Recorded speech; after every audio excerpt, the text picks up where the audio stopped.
Surgawi, malam hari ini kami menghadap kehadirat-Mu. Kami mengucap syukur dan terima kasih atas kasih-Mu yang begitu besar, yang Kau nyatakan dengan mengirimkan Putra-Mu, Yesus Kristus Tuhan kami. Sehingga setiap kami yang percaya kepada-Mu memperoleh hidup yang kekal, bukan karena prestasi kami, tapi oleh karena kasih setia-Mu semata-mata. Ajar kami bersyukur senantiasa untuk dengar-dengaran dengan firman-Mu. Terlebih-lebih Tuhan Roh Kudus-Mu memampukan kami untuk melaksanakan firman Tuhan. Saat ini kami ingin memberkati dengan kebenaran firman-Mu, karena Tuhan diamkanlah seluruh suara hati kami, kecuali suara firman Allah yang bergema, yang berbicara dalam setiap relung hati kami. Kami siap mendengarkan sabda-Mu ya Bapa, bersabdalah di dalam nama Tuhan Yesus Kristus. Haleluya, amin. Silakan duduk kembali saudara-saudara. Shalom. Kita akan membaca firman Tuhan dari Injil Lukas pasal 2 ayat 8 sampai dengan ayat 20 yang demikian bunyinya. Di daerah itu ada gembala-gembala yang tinggal di padang menjaga kawanan ternak mereka pada waktu malam.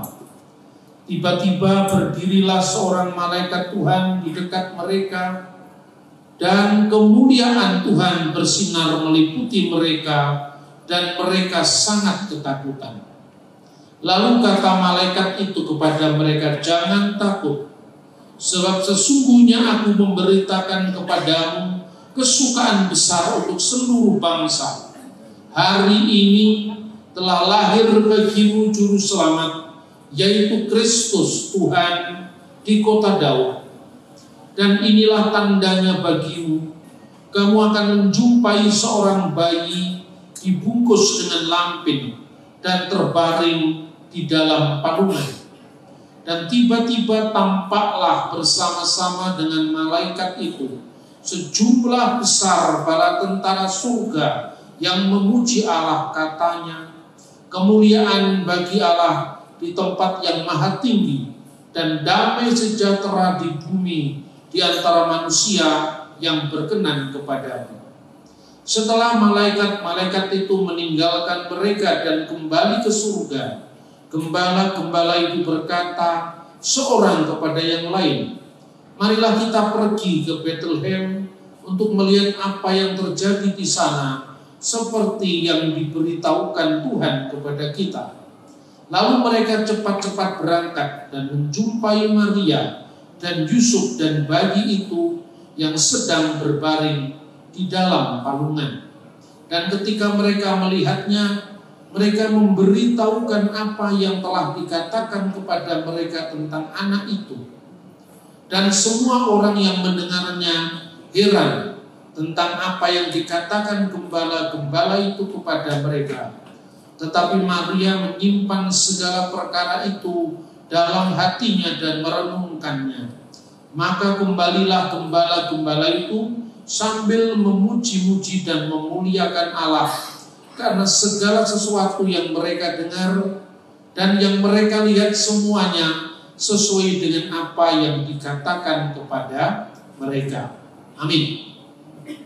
Saudara-saudara yang terkasih dalam Tuhan, setiap Natal kita selalu memperingati dengan aksesoris-aksesorisnya, termasuk para gembala yang menerima berita di padang Efrata, lalu tentang orang Majus, dan banyak simbol-simbol yang menggambarkan peristiwa yang sebenarnya yang terjadi sekitar 2000 tahun yang lalu.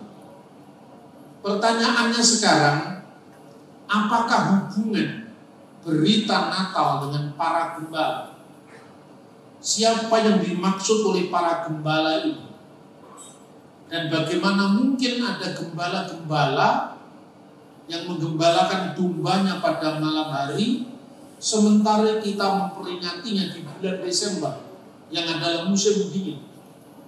Lalu dunia dengan fakta-fakta itu kemudian mulai meragukan peristiwa Natal. Oh, tidak mungkin Natal itu terjadi di bulan Desember, karena Desember itu musim dingin dan tidak mungkin ada gembala-gembala yang menggembalakan dombanya apalagi pada malam hari. Diragukannya fakta tentang Natal itu telah membuat salah satu dampaknya, beritanya diragukan.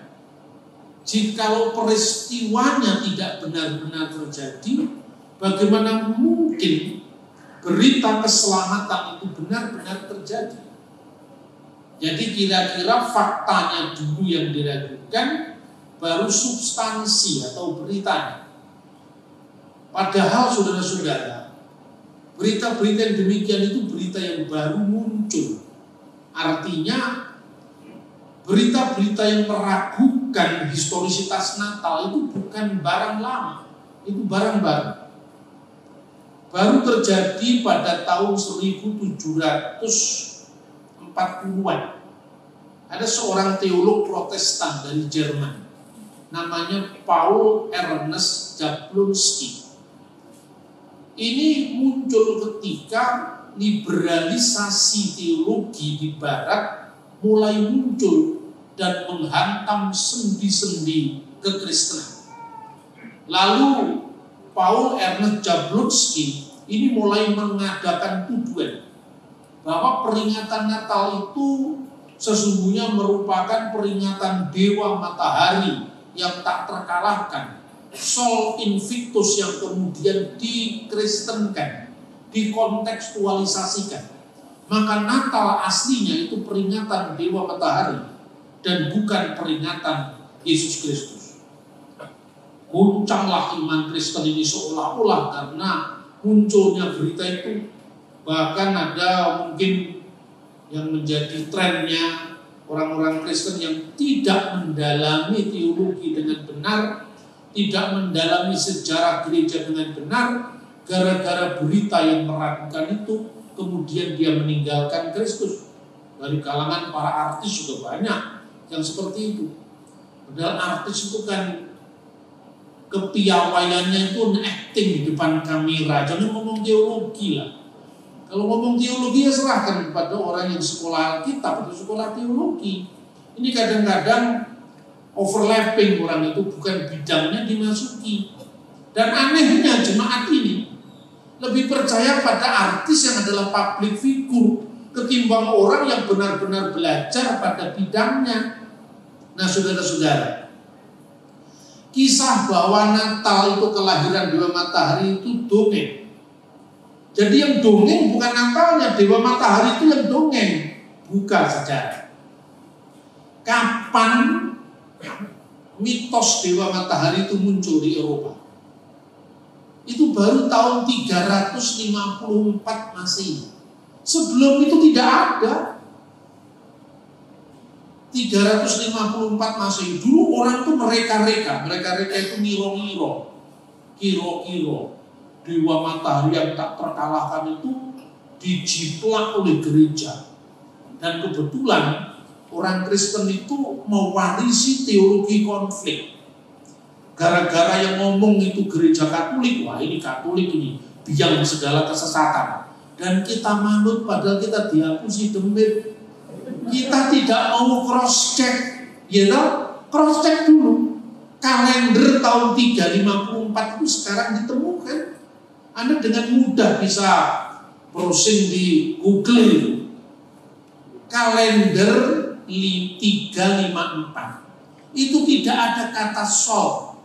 Sol itu artinya apa? Matahari. Tidak ada kata sol. Yang ada cuma kata-kata invicti. Dia yang tak terkalahkan. Dan konteksnya itu bukan dewa matahari. Konteksnya kebangkitan Kristus yang mengalahkan maut. Tidak ada urusannya dengan dewa matahari. Lalu sekuadung, kumelelet, kumlinti, keleru. Ya toh? Ini coba di cross check sekarang, ini kan era teknologi informasi yang canggih sekarang ini. Terus kedua, ada lagi yang nuduh Ensiklopedia Britannica, Ensiklopedia Americana. Yang nulis entry itu pun mungkin juga nggak pernah baca buku kuno itu. Makanya kalau membaca sejarah itu harus sumber primer. Apa artinya sumber primer? Kalau Bapak Ibu mau meneliti sejarah tentang Bung Karno sang putra fajar, jangan hanya membaca komentar ensiklopedi umum tentang Soekarno yang menerbitkan orang bule, belum tentu tahu dia tentang Soekarno. Yang tahu Soekarno orang Blitar. Itu namanya sumber primer. Itu rumahnya Bu Wardoyo masih ada, makamnya ada, tulisan Bung Karno langsung ada di bawah bendera revolusi jilid 1, jilid 2, pidato setiap 17 Agustus mulai dari 17 Agustus 1946 ya, capailah bintang-bintang di langit sampai tahun berdikari sebelum Bung Karno jatuh, semua lengkap. Amanat Fevir Vericoloso 1964 ya, 17 Agustus masih ada pidatonya sekarang. Lah kok kita percaya Ensiklopedia Americana tentang Bung Karno, lah yang tulis ensiklopedia aja orang bule yang tidak kenal Bung Karno kok kita percaya. Makanya jangan mudah percaya dengan ensiklopedia. Kalau mau sumber primer, buka sejarah gereja dari abad pertama, kedua, ketiga, keempat sampai sekarang. Itu namanya sejarah. Nah, Natal itu sudah dirayakan tahun 126. Jauh sebelum kultus Dewa Matahari yang dituduhkan, baru abad keempat tadi. Kemudian yang kedua, ini kemeliti juga ini. Kemeliti Kumawani kurang hati-hati. Ya. Nulis dengan begitu pedenya. Perayaan Natal itu berasal dari titik balik musim dingin, yaitu Saturnalia. Dan itu akhirnya dipakai oleh gereja untuk merayakan Natalnya Yesus Kristus. Makanya orang luar mengutip itu. Nah ini kan, karena itu kenapa kami tidak mau mengucapkan Selamat Natal? Karena Natal itu kan aslinya perayaan Dewa Matahari, bukan perayaannya Nabi Isa atau Yesus Kristus. Maka haram bagi kami. Dodro kemana-mana. Kita lupa itu dari barang yang kecil, yang kita tidak tertib, yang kita tidak teliti, akhirnya gaungnya kemana-mana. Padahal perayaan titik balik musim dingin itu baru ditetapkan oleh Kaisar Aurelian tahun 274 Masehi. Ini datanya ada. Sementara Natal sudah dirayakan tahun 126. Siapa yang merayakan? Namanya adalah Pope Telesphorus pertama. Rayakanlah Natal kelahiran Kristus itu setiap malam, ya, malam Natal maksudnya. Dan kidung yang harus dipujikan, kidung malaikat tadi, Lukas pasal 2 ayat 14, yang bunyinya, kemuliaan bagi Allah di tempat yang maha tinggi dan damai sejahtera di bumi bagi orang yang berkenan kepadanya. Itu tahun 125 Masehi. Dewa Matahari belum lahir, Natal sudah diperingati, kan wale-wale itu. Tapi ya orang kurang pengetahuan ini pede banget. Sementara gereja yang semestinya pengetahuannya sempurna karena datanya lengkap, malah minder warteh kompleks. Sudah minder kompleks lagi. Kita ini kalau ditanya tentang Yesus, sepertinya kita ini kecil sekali. Hai orang-orang Kristen, bangkit, nyatakan terangmu dan katakanlah kepada dunia, Yesus adalah Tuhan. Begitu mestinya, bukan malah minder seperti kerupuk disiram air. Saudara-saudara, saya tidak pernah ngurusi agama orang. Saya hanya mengatakan kebenaran iman Kristiani dibuktikan dengan sejarah dunia. Saya sering mengatakan sejarah yang penuh bukti adalah mitra bagi iman yang penuh bakti. Kaisar Aurelian itu baru tahun 275 dan tanggalnya pun 274. Itu bukan 25 Desember, 19 sampai 23 Desember.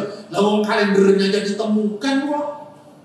Itulah Aurelian yang memperingati titik balik musim dingin, dan satunya lagi Sol Invictus yang kata-katanya dikarang-karang ditambahi kata sol di situ. Padahal tidak ada kata sol atau matahari di situ. Nah, sampai hari ini, Anda lupa, sampai hari ini kita kalau Natal selalu menyanyikan Gloria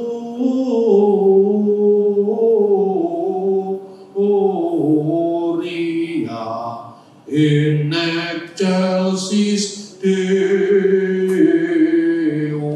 Itu tahun 126 Masehi, bayangkan. Bukan tahun 1926 loh.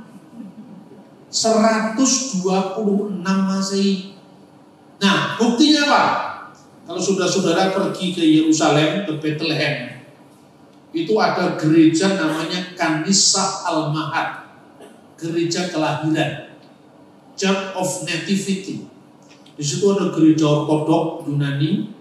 Lalu Anda masuk, namanya pintu kerendahan hati, karena pintunya itu separuhnya manusia itu, supaya orang kalau masuk gereja yang terdiri dari bukit-bukit batu untuk besar itu kita nunduk begini. Makanya namanya pintu kerendahan hati. Masuk ke dalam ada gereja besar dari gereja Yunani ortodok. Lalu kita masuk ke dalam gua tempat Yesus dilahirkan itu. Tangan kita bisa menyentuh. Di situ ada tanda bintang. Lalu kita naik lagi ke atas. Di situ ada gereja ortodok lagi, gereja ortodok Arminian. GBDI nggak ada, minta maaf ya, karena GBDI belum lahir, kaplingannya sudah habis. Banyak gereja-gereja di Timur Tengah itu, kalau nggak ortodok ya Katolik kebanyakan, karena memang mereka lahir duluan. Di atas kemudian ada gereja Katolik, namanya gereja Katerina. Nah, ke bawah lagi Anda akan menemukan sebuah gua, namanya Gua Hieronymus. Apa itu Gua Hieronymus? Gua tempat di mana Alkitab diterjemahkan dalam bahasa Latin. Tahun 380 Masehi, Hieronymus itu meninggal. 26 tahun dia berangkat dari Eropa, masuk ke Bethlehem, dan tinggal di gua itu untuk menerjemahkan Alkitab dari bahasa aslinya Ibrani ke dalam bahasa Latin yang dikenal dengan Vulgata. Perjanjian barunya dari bahasa Greek, ya, Greka atau Yunani Koine ke dalam bahasa Latin tahun 340-an, karena dia meninggal tahun 380. Ketika menerjemahkan kata-kata dalam Lukas pasal 2 ayat 14, berita malaikat yang kita baca tadi, di situ dia terjemahkan dalam bahasa Latin Gloria in altissimis Deo et intera pac hominibus bunae voluntatis. Itu tahun 340 Masehi. Ketika kemudian di gereja wilayah barat itu biasanya bahasanya Latin. Ini Protestan belum muncul, ini gereja masih belum terpecah ya. Gereja wilayah timur itu biasanya bahasanya Yunani. Dan ke timur dan selatan lagi bahasanya Aramaik. Nah, semua gereja itu yang sekarang masih ada. Gereja ortodok Syria pakai bahasa Aramaik, gereja ortodok Yunani pakai bahasa Yunani, bahasa aslinya Perjanjian Baru, ya. Masih ada sampai hari ini. Lalu Hieronymus itu mengatakan, ini terjemahan yang sudah ada ini belum sempurna. Mana yang belum sempurna? Gloria in excelsis. Itu belum sempurna. Karena namanya juga terjemahan. Excelsis itu artinya tempat yang tinggi. Loh tidak, untuk Tuhan tempat yang maha tinggi. Dari kata excelsis diganti dengan kata altissimis, yang maha tinggi. Pertanyaannya, kenapa kita nyanyinya tetap excelsis, bukan altissimis? Gloria in excelsis Deo ganti tetap Excelsis. Karena sudah kadung diapal. Lewes kadung diapal kan angel loh, dirubah. Ya kan? Kita sama dengan kita berdoa ini. Ya, kita berdoa, Tuhan, kita ini percaya kepadamu, Engkau Tuhan yang heran. Nah, sekarang kata heran kan gumun. Zamannya kakek kita heran itu dahsyat artinya. Allah kita heran dan besar. Itu bahasa Indonesia tahun 60-an itu. Ya toh? Sekarang mau diubah harus kadung loh. Padahal kalau anak kita, anak kecil kita nanya, apa? Kenapa Tuhan kok heran? Masa Tuhan gumun? Waktu itu kata heran artinya dahsyat. Sekarang waktu itu, sekarang artinya heran itu gumun, gitu loh. Bahasa ini kan berkembang. Bahasa itu kalau sudah menjadi nyanyian, sudah menjadi liturgi, sudah menjadi doa, itu sulit dihapus. Contohnya sekarang, kita kalau berdoa waktu persembahan, ya Tuhan jadikanlah persembahan ini sebagai dupa yang harum. Mana dupanya? Padahal dupa yang sekarang dipakai dukun. Ya kan? Itu karena zamannya Alkitab ada persembahan ukupan kayak Zakaria itu loh. Karena teks itu ada dalam Alkitab, bahasa kita masih bahasa zamannya Bait Allah masih ada. 2000 tahun yang lalu itu. Terpatri, terpelihara sampai hari ini. Contoh yang lain. Anda tahu kira-kira mata uang zaman Majapahit itu apa? Rupiah belum ada. Dolar apalagi. Zaman Majapahit itu mata uangnya misalnya namanya sata, ya. Kemudian tali sata itu zaman Majapahit. Rong laksa patang tali. Rong laksa, ro itu 2, laksa itu 1000, 20.000 patang tali, ya, ratus. Jadi 24.000 artinya. Itu sekarang nggak ada lagi orang bayar pinten Pak. Regini pun setali mas ora enek saya. Tapi kenapa kamu nyanyinya masih ayo numpak sepur bayare setali rakyat adil makmur ojo melu hati. Itu bisa. Ayo sekarang. Itu bahasa zaman Majapahit itu. Karena sudah jadi lagu, jadi nyanyian, sulit dihapus dari pikiran kita. Wikilek RP usaha, Mas. Ingatlah persaudaraan.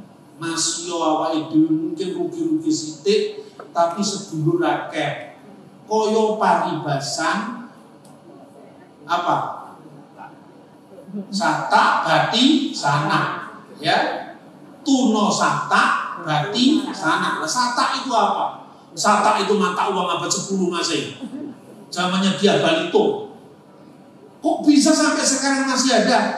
Karena diungkapkan dalam peribahasa, dilestarikan dalam nyanyian. Begitu juga liturgi Natal, lagu Natal, nyanyian Natal dari tahun 126 sampai hari ini dinyanyikan di GBDI, di GBI, Gereja Katolik, Gereja Protestan masih ada. Kalau di Gereja Ortodoks tidak ada lagu itu.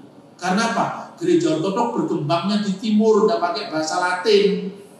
Nah sekarang kita nyanyi glory, glory, haleluya, glory, glory, haleluya. Itu campuran bahasa Latin dengan bahasa Ibrani.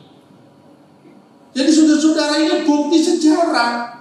Saya kalau membahas begitu senang sekali, ngambil ejek-ejek dikit lah orang-orang yang sok tahu itu. Sok tahu sekali, tapi anehnya kok ya pede. Terus wadung kleru, tapi ora gelem ngaku. Akhirnya apa? Menyesatkan orang lain. Akibatnya orang yang yakin dengan imannya mulai, Natal kan nggak perlu. Mana Pak ayatnya Natal? Baca itu. 2 Timotius pasal 2 ayat 8. Baca. Ya memang ayatnya langsung tidak ada. Tapi intinya itu diperintahkan untuk kita merayakan Natal. Ingatlah ini, Yesus Kristus yang telah bangkit dari antara orang mati. Ya. Jadi yang dirayakan apa sekarang? Yang bangkit dari orang mati, Paskahnya. Ingatlah Yesus yang bangkit dari orang mati, yang lahir dari keturunan Daud. Inilah Injil yang kuberitakan, kata Paulus. Berarti berita Injil itu Natal dan Paskah. Kalau tidak ada Natalnya, bagaimana ada Paskahnya? Masa tiba-tiba jelek ada disalib, gitu? Terus bangkit dari Yesus pernah lahir. Makanya dicatat dalam Alkitab. Tapi itu kan tidak ada tanggalnya, Pak. Sekarang saya mau tanya, ya, dalam Alkitab, memang Anda tahu tanggalnya Pak di Alkitab? Apa waktu itu masih Januari, Februari, Maret seperti sekarang? Kalender Alkitab itu banyak, saudara-saudara. Ada kalender bulan yang dipakai orang Yahudi sampai hari ini. Ada kalender matahari, 2 versi. Kalender Julian. Kalender Julian itu ditetapkan oleh Kaisar Julius. Ya, itu Roma kuno. Kapan? 21 April tahun 754 sebelum Masehi. Lah kita tahu 21 April cuma hari Kartini. Ini 21 April tahun 754 sebelum Masehi. Inilah kalender kita yang dipakai, kalender matahari. Kemudian tahun 1582 kalender ini diubah, direvisi oleh Paus Gregorius.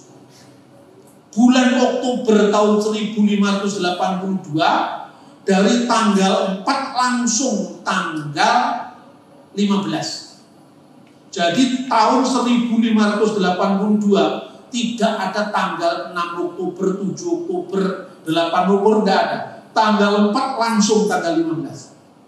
Hilang 11 hari. Kenapa? Karena di barat Paus ngitungnya keliru. Akibatnya apa? Harus disesuaikan. Kalau tidak disesuaikan, rusak kita ini. Akibatnya kalender barat selisih maju. Kalender timur tetap jalan. Makanya sampai hari ini di gereja timur Natalnya 7 Januari. Di gereja barat 25 Desember. Itu orang ada hubungannya kalau dewa matahari. Itu karena apa? Karena perbedaan cara menghitung. Kok bisa kenapa? Karena peredaran matahari itu tidak persis 365 hari. Makanya ada tahun Kabisah, ya toh? 364 ada 365. Lah belum lagi kalau kalender Yahudi pakai kalender bulan. 354 hari. Makanya kalender Hijriah itu muter aja kan. Satu Syawal itu bisa bulan Desember, kemudian maju lagi sampai Desember, November, Oktober, nanti balik lagi Januari sampai Desember. Kalender Yahudi, ya. Kalender Yahudi itu yang namanya perayaan-perayaan Yahudi itu selalu memakai kalender bulan. Nah, kalender bulan misalnya perayaan Hanukkah. Hanukkah itu perayaan penahbisan bait suci. Yohanes pasal 10 ayat 22. Itu dirayakan musim dingin. Nah, musim dingin itu ya sekitar Desember atau awal Januari.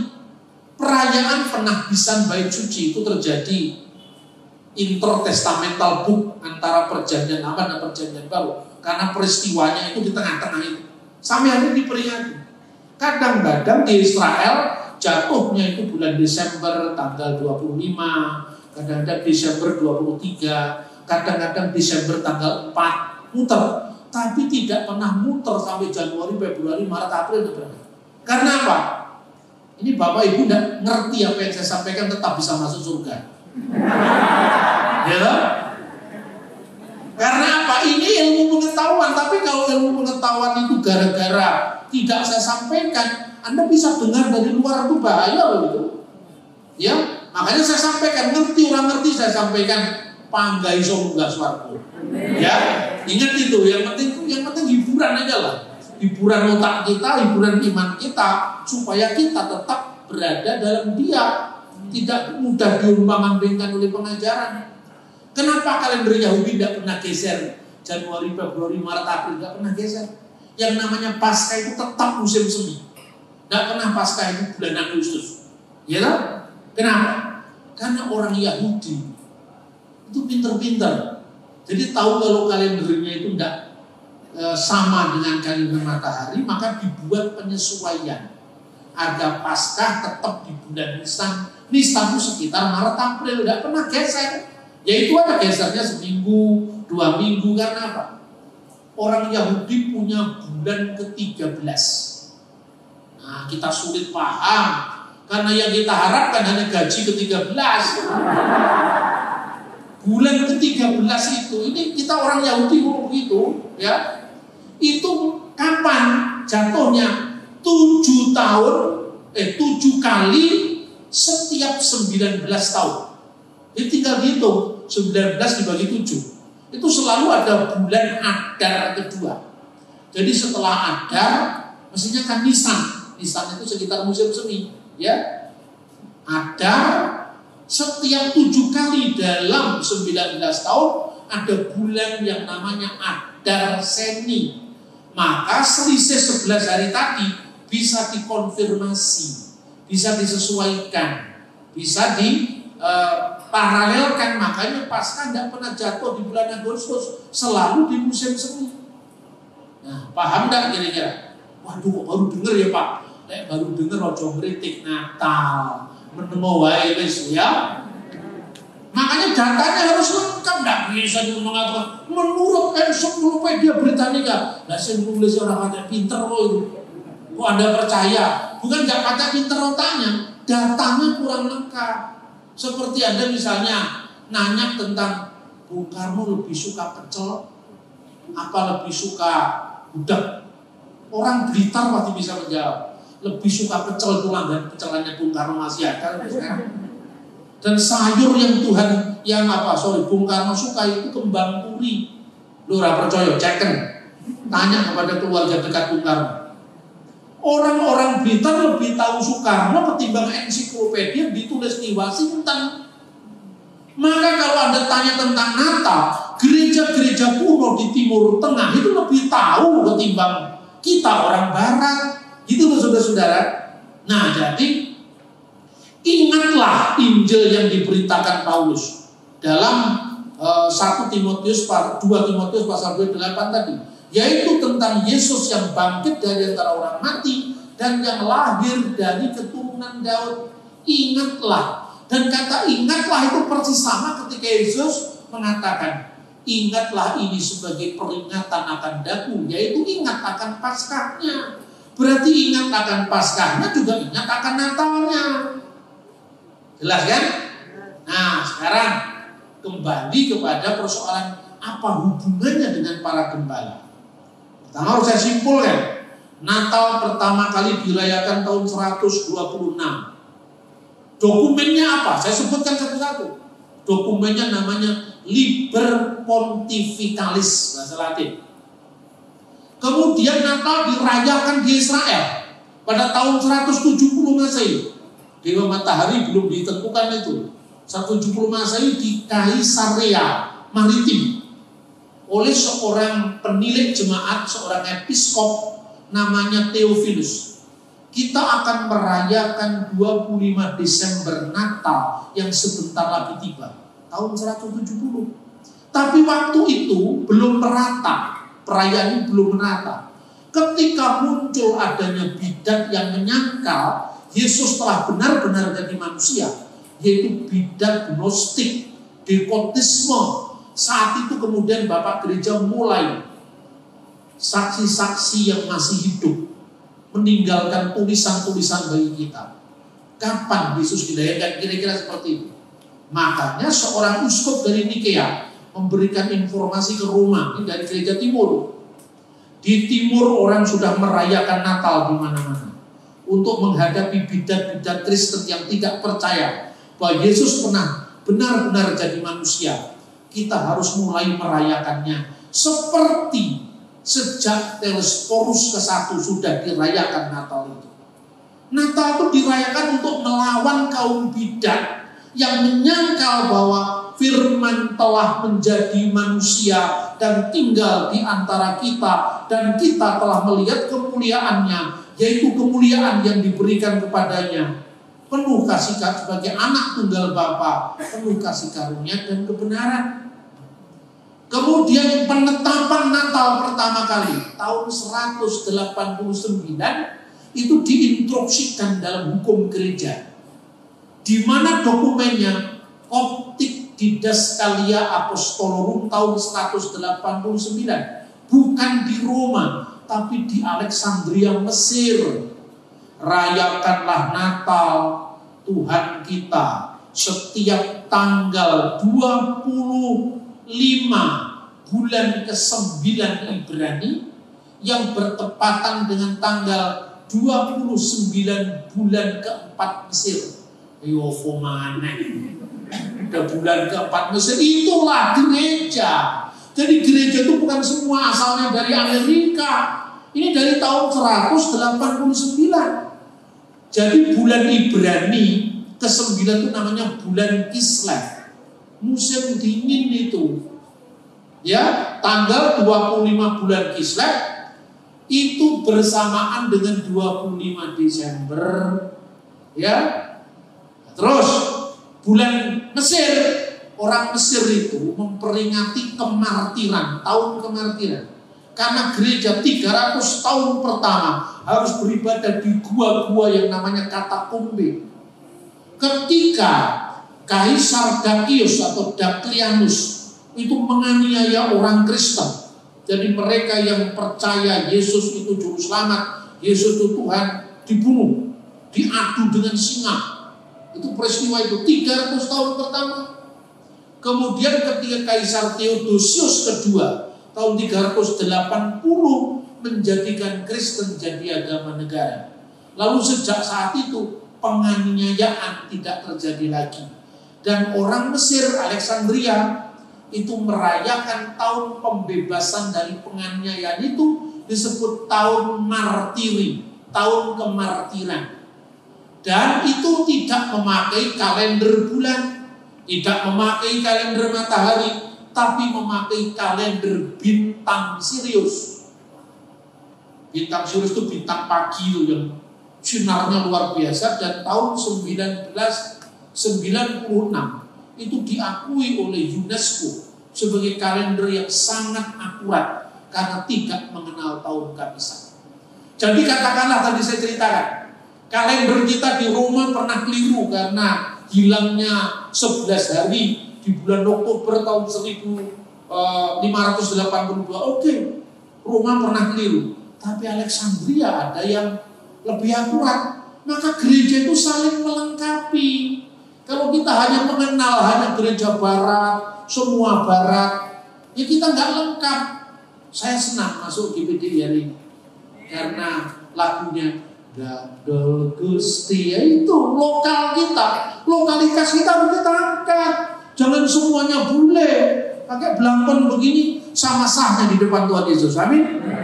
Karena Yesus itu Tuhan segala bangsa, termasuk Tuhannya orang Blitar. Amin, saudara-saudara. Nah itu datanya ya.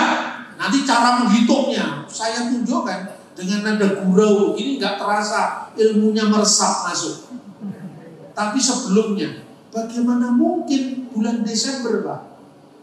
Sebentar, mungkin itu tidak mungkin di pikiranmu, karena referensimu kurang. Coba, gimana cara menghitungnya? Bisa, kenapa tidak bisa? Malaikat ketemu Zakaria kan? Ya kan? Dalam Lukas itu kan diceritakan, Lukas pasal 1 ayat 5. Sorry. Lukas pasal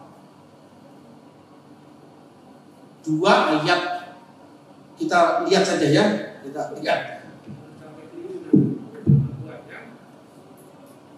Kita lihat dulu di Lukas. Saya itu mana juga ada juga. Ya, oke. Lukas.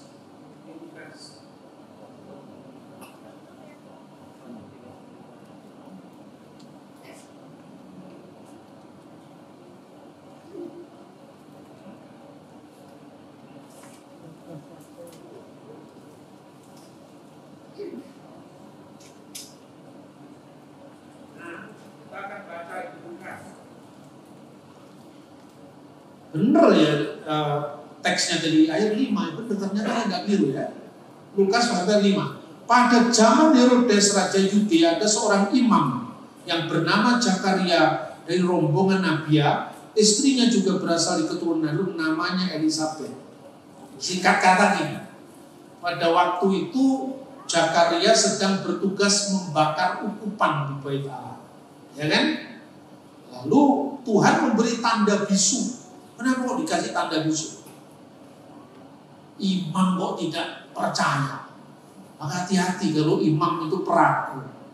Itu ditegur sama Tuhan. Ketimbang khotbah salah-salah dikasih bisu sama Tuhan. Ya kan? Itu Zakaria itu. Nah, Zakaria itu dari mana? Dari rombongan Abia. Menurut satu Tawarik, ya, pasal 24 ayat 7 sampai dengan ayat 19 atau 20 kalau tidak salah, ada 24 rombongan Imam Lewi. Dan Abia itu rombongan ke-8. Angel loh itu nih, tapi bisa dihitung.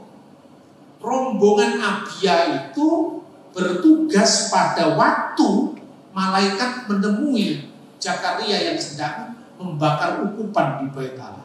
Pertanyaannya, Zakaria membakar ukupan itu kapan? Kapan orang-orang Israel pada kumpul di Bait Allah, yaitu imam-imam 24 rombongan dari Lewi tadi, pada perayaan Yom Kippur. Semuanya muncul karena itu perayaan penebusan dosa. Saat itu muncul semua perayaan korban binatang, itu semua penebusan dosa. Dan perayaan Yom Kippur itu terjadi pada bulan Tisri. Bulan Tisri itu kalau paralel dengan kita, bulan September kalau kita, ya. Kemudian ayat 26 Lukas pasal 1:26 kita bisa membaca di sana. Dalam bulan yang ke-6 Allah menyuruh malaikat Gabriel ke sebuah kota di Galilea yang bernama Nazaret. Untuk apa dia datang ke Nazaret? Untuk memberikan kabar gembira akan kelahiran Yesus. Dan itu terjadi kapan? Pada bulan ke-6, itu bukan bulan Juni, ya. Bulan ke-6 setelah penampakan malaikat Gabriel kepada Zakaria. Bulan ke-6 setelah bulan Tisri, perayaan Yom Kippur, itu jatuhnya di bulan Nisan.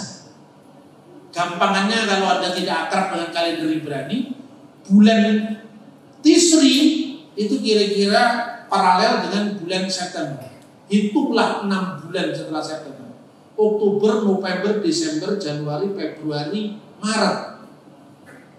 Di bulan Maret ini malaikat Gabriel ketemu dengan Bunda Maria memberitakan bahwa dia akan melahirkan Sang Juru Selamat. Usia kandungan itu berapa bulan? 9 bulan dari 25 Maret. 25 Desember, ini masih benar. Ensiklopedia Americana orang roh ini sudah betul, dokumennya saya tunjukkan. Mulai dari yang namanya Liber Pontificalis sampai Optik Didaskalia Apostolorum, belajar STT di Indonesia itu nggak pernah ada yang begini. Kalau Anda mau tahu, masuk STT yang saya dirikan, namanya STT Pukat. Tahun ini kita sudah menerima mahasiswa. Termasuk dalam mata kuliah itu ada namanya kalender gereja, supaya kita paham bahwa sebenarnya gereja itu tidak pernah ngawur. Dari abad ke abad itu bisa dilacak, bisa buktikan, ya. Nah, itulah penetapan Natal 25 Desember. Nah, pertanyaan sekarang, di bulan Desember apa mungkin, Pak? Kan musim dingin, kan musim salju. Kebetulan yang bikin pohon terang orang barat. Nah, di barat selalu kalau Desember bersalju.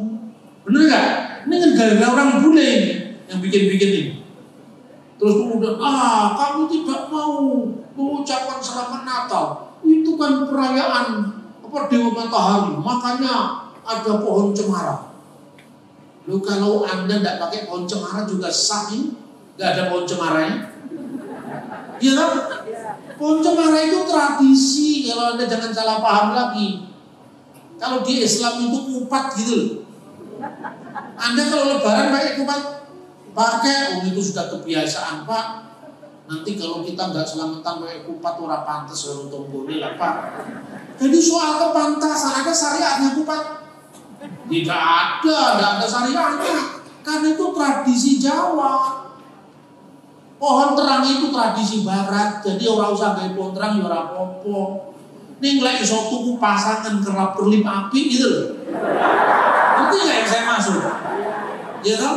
Saya pernah ngomong, ini pohon terang Pak, bodi api banget loh Pak. Ini tidak untuk disembah Pak. Ini nyembah ya sopo. Terus saya bilang, nggak perlu keplakan pohon terangnya. Boleh Pak, boleh. Gue baru totalan ya Pak Pendeta. Berarti. Jadi artinya itu tidak ada kewajiban untuk bikin pohon terang. Karena pohon terang itu tradisi Barat. Lah apakah di Israel ada salju Pak? Ada. Tapi saljunya di Gunung Hermon. Hermon itu wilayah utara. Lah kalau Israel itu wilayah Galilea, Bethlehem, Yerusalem itu wilayah padang gurun. Sementara yang di wilayah Hermon itu wilayah gunung. Makanya setiap Desember ada salju. Tapi kalau di Bethlehem tidak selalu ada salju. Tahun ini saja, kemarin kan saya baru pulang, ya, itu suhunya masih 15 derajat, 14 derajat. Nanti paling-paling di akhir Desember, paling rendah itu 8, sekian derajat Celcius. Salju hanya turun di bawah 0 derajat. Memang beberapa tahun lalu turun salju. Tapi 3-4 tahun lalu sebelum pandemi, saya ngopi di satu tempat pakai kaos oblong. Lalu saya bilang, saya sekarang ada di Bethlehem, ini di bulan Desember, saya lagi ngopi. Saya sengaja pakai kaos ini, t-shirt. Ke orang mana, Pak, kan musim salju. Wih kandane wong bule bukti nerene salju. Ya kan? Kadang-kadang muncul salju, tapi salju itu kiriman dari Hermon. Kayak Jakarta banjir kiriman dari Bogor itu. Jadi tidak selalu. Lah kita ini mengukur geografinya kitab suci dari pandangan orang Barat sampai hari ini. Kalau Anda pergi ke Bethlehem, ya, orang bikin kandang domba dari kayu. Itu juga tradisi Barat. Yang disebut gua pada zaman Yesus, termasuk palungan, itu batu bukan kayu. Jadi ada cerukan-cerukan gua. Disitulah yang orang berfungsi untuk menyimpan domba-domba mereka. Bukan dari kayu. Dan sudah dikasih tahu domba di Israel itu bukan kayu. Orang-orang Barat tetap aja bikin kandang Bethlehem di depan gereja Bethlehem yang jelas di situ ada guanya. Masih tetap pakai kayu. Inilah kuatnya budaya kontekstual. Ya toh? Padahal yang disebut kandang itu bukan kayu. Kalau Anda lihat sejarah kitab suci ya dari perjanjian baru, namanya kandang domba itu cerukan-cerukan gua. Gembalanya di luar. Kalau ada apa-apa, dia siap untuk membela domba-dombanya. Makanya Yesus diibaratkan gembala dan kita domba-dombanya. Karena gembala itu bertanggung jawab atas dombanya nanti. Nah, saudara-saudara, lalu bagaimana ada domba-domba yang digembalakan oleh sang gembala pada malam hari di musim dingin? Yang namanya gembala, saudara-saudara, itu terkait dengan nubuatan kitab Perjanjian Lama. Kita misalnya ya, silakan kita baca bacaan kita berikutnya supaya jelas ayat Alkitab ini. Setelah bacaan Lukas, kita bisa membaca Mika pasal 4 ayat 8. Dan engkau, hai menara kawanan domba, hai bukit putri Sion, kepadamu akan datang dan akan kembali pemerintahan yang dahulu, kerajaan atas putri Yerusalem. Wahai engkau menara kawanan domba. Ini berkaitan dengan nubuat. Makanya gembala-gembala menggambarkan di padang Efrata. Lalu teks ini oleh orang-orang Yahudi misalnya ditargum ya, diterjemahkan apa? Ve'atah migdal eder, wahai engkau menara kawanan domba. Diterjemahkan oleh orang Yahudi. Ve'at Malka Mesiha, wahai sang Raja Mesias. Maka menara kawanan domba, baik di dalam tafsir Yahudi maupun tafsir Kristen, itu berkaitan akan berita kelahiran sang Raja Mesias, sang Raja Penyelamat. Karena apa? Kita baca lagi di dalam Mika pasal 5, ya, mulai dari ayat 1. Tetapi engkau, hai Bethlehem Efrata, hai yang terkecil di antara kaum-kaum Yehuda, daripadamu akan bangkit bagiku seorang yang akan memerintah Israel, yang permulaannya sudah ada sejak purbakala, sejak dahulu kala. Sebab itu ia akan membiarkan mereka sampai waktu perempuan yang melahirkan telah melahirkan, lalu selebihnya dari saudara-saudaranya akan kembali kepada orang Israel. Ini berkaitan dengan dua tema, yaitu Bethlehem Efrata, tempat keselamatan itu tiba. Berkaitan dengan menara kawanan domba. Kemudian yang ketiga, perempuan yang akan melahirkan telah melahirkan. Ini berkaitan dengan Bunda Maria yang melahirkan Sang Kristus, penggenapannya. Nah, menara kawanan domba, Migdal Eder, sampai sekarang itu reruntuhannya masih ada di Bethlehem. Jadi Bethlehem itu sekarang termasuk wilayah Palestina. Itu ada Bethlehem, Bet-Jala, Bet-Sahur. Nah, lalu menurut informasi dari sumber Yahudi, saya kalau bicara selalu ada literatur, saya tidak pernah ngawur, kira-kira enggak, selalu saya sebutkan literatur. Dalam traktat yang disebut dengan Bisa, traktat itu sumber Yahudi bagian dari namanya Talmud, tradisi Taurat lisan Yahudi. Bukan kita percaya dengan Yahudinya, tidak. Informasi sejarahnya. Traktat Talmud Bisa 40b yang mengatakan yang disebut dengan gembala, domba-domba yang digembalakan itu ada dua. Yang pertama yang disebut dengan Eluhen Bayiton, yaitu padang gembala rumahan. Kandang domba rumahan itu apa? Ya kandang domba biasa yang dibuat untuk menggembalakan domba-domba. Bayit itu hanya rumah, itu miliknya rumah. Nah, teks ini tidak bicara tentang padang gembala rumahan kan? Ini kan di padang belantara, di padang gurun, ya. Makanya ini informasi di Lukas itu disebut sebagai Eluhen Midbariot. Midbar itu padang gurun. Jadi itu berkaitan dengan apa? Ada dua hal. Yang pertama, gembala domba-domba biasa, domba-domba peliharaan biasa sehari-hari, yang biasanya dilepas merumput pada awal musim panas, ya, sampai kepada permulaan musim dingin. Jadi setelah itu tidak ditarik ke tempat khusus. Tapi yang kedua, ada namanya Eluhen Midbariot, itu gembala-gembala khusus. Dalam kaitan apa? Dalam kaitan korban di Bait Allah. Dan informasi itu bisa dilihat pada traktat Sekalim 7 baris keempat. Cek sendiri. Sekarang kalau Anda ngecek itu tidak perlu beli buku. Dulu saya setiap kali keluar negeri selalu beli buku. Sekarang Anda lihat Google, modal 100.000, tulis misalnya traktat Sekalim 7.24 Sefaria, klik ketemu di situ. Bahasa Ibrani sama bahasa Inggris, udah kurang apa kita ini? Makanya kalau generasi muda sekarang tidak lebih pintar dari generasi saya, Anda berdosa tidak menggunakan otakmu. Tuhan, terlalu mudah sekarang untuk cross check itu.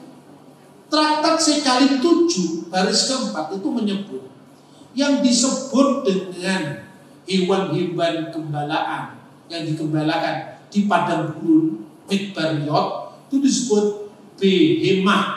Behemah itu binatang-binatang korban. Sedimentu yang digembalakan di suatu tempat tertentu.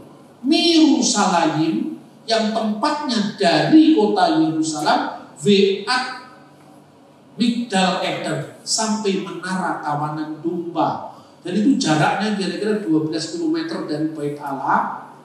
Setiap musim itu selalu ada domba-domba yang digembalakan di padang gurun, baik musim panas maupun musim dingin. Itu tercatat dalam traktatnya itu tadi. Dan itu terjadi di wilayah antara Yerusalem, Mirushalayim, dari Yerusalem, Ve'at sampai Migdal Eder, Dan sekarang itu ditemukan yang namanya Bet Sahur. Sampai sekarang tempat itu namanya Bet Sahur. Kenapa kok disebut sahur? Sahur itu artinya terjaga.